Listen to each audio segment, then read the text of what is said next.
వేదం వందే జగద్గురుం. గురుభ్యో నమః. మనం రుద్రాన్ని అధ్యయనం చేయడానికి ఉపక్రమిస్తున్నాం.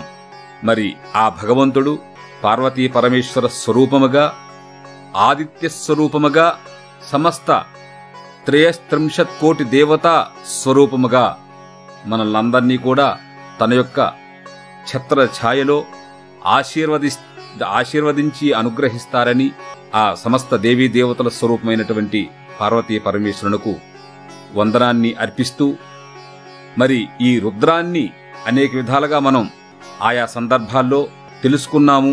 ఇంకా ఎంతో తెలుసుకోవాలి. ఇది అనంతం. అనంతావై వేదాహ అన్నట్లుగా ఇది కూడా ఒక అనంతమైనటువంటి సత్యజ్ఞానానంద స్వరూప లక్షణమైనటువంటి పరబ్రహ్మ స్వరూపం. మరి ఈ మంత్రాలతో మనం అనుష్ఠానం ప్రతి ఇంట్లో కూడా చేసుకోవచ్చు. ఎంతోమందికి ఎన్నో దోషాలుంటాయి. మొట్టమొదట వచ్చేది పుట్టిన వెంటనే ఏదో ఒక దోషం. ఆ దోషానికి మొట్టమొదట మనం చెప్పేది ఏంటి అంటే రుద్రాభిషేకం. దానికి ప్రప్రథమంగా ముందొస్తుంది మనల్ని ఆశీర్వదించడానికి మన ఇంటికి మన పుత్రరత్న రూపంలో, పిల్లల రూపంలో ఈ రుద్రం నమ్మకం. మరి ఈ రుద్రాన్ని మనం అనేక విధాలుగా అనుష్ఠానం చేసుకుంటూ తత్ఫలాన్ని పొందొచ్చు. అంటే ఆవర్తనం అంటాం. ఒక్క పర్యాయం రుద్రాన్ని పారాయణం చేసి భక్తి శ్రద్ధలతో ఇంట్లో పూజ చేసుకుంటూ కలశాన్ని పెట్టి, చమకాన్ని కూడా ఒక పర్యాయం పారాయణ చేసినట్లయితే ఆవర్తన అభిషేకము అంటాం.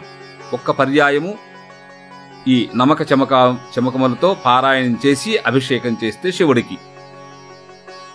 మరి ఒక ఏకాదశ అంటే 11 పర్యాయములు రుద్రాన్ని చెప్పి ఒక్కొక్క పర్యాయం రుద్రం పూర్తి అయిన తర్వాత చమకాన్ని ఒక అనువాకాన్ని తీసుకొని దాన్ని పారాయణ చేసి అదేవిధంగా 11 పర్యాయములు మనం పారాయణ చేస్తే, ఆ పారాయణ చేసిన క్రమంలో అభిషేకం కూడా చేస్తే దాన్ని ఏకాదశ రుద్రాభిషేకము అంటాం. ఇది కూడా మనందరం చేసుకోవచ్చు ప్రతి ఇంట్లో కూడా. కానీ ప్రతి ఒక్కరికి రుద్రం వచ్చి ఉండాలి. అనుదాత్త ఉదాత్త స్వరితములతో ప్రతి హిందువుకి ఈ నమ్మకం అయితే వచ్చే ఉండాలి. ఆ ఏకాదశ రుద్రాభిషేకాన్ని అంటే 11 పర్యాయములతో రుద్రునికి అభిషేకం చేస్తే దాన్ని ఏకాదశ రుద్రాభిషేకము అన్నాం.